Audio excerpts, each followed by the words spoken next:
യാത്രക്കാരെ ഇറക്കാൻ വേണ്ടി എയർപോർട്ടിലേക്ക് കടന്നു കഴിഞ്ഞാൽ 60 രൂപയാണ് ഫൈൻ. എന്താ അവസ്ഥ എന്ന് നോക്കിയേ. വിയർപ്പ് ഒഴുക്കുന്ന ഒരു തൊഴിലാളിയുടെ അവസ്ഥയാണ്.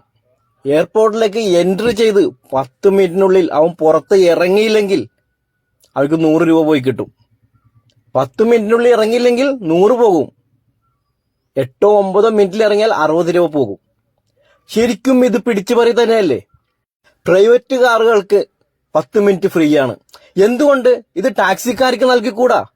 ഫാമിലി ആയിട്ടൊക്കെ ഓൺലൈൻ ടാക്സിയിലൊക്കെ യാത്ര ചെയ്യുന്നവർ 10 മിനിറ്റിനുള്ളിൽ അവർ എങ്ങനെ ഇറങ്ങാനാണ് ഈ ലഗേജ് ഒക്കെ വെച്ചുകൊണ്ട്?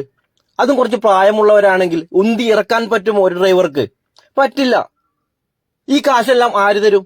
പാവം ഡ്രൈവറിന്റെ കയ്യിൽ നിന്നല്ലേ പോകുന്നത്.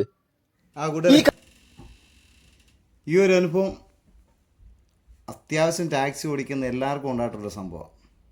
എനിക്കും ഉണ്ടായിട്ടുണ്ട്.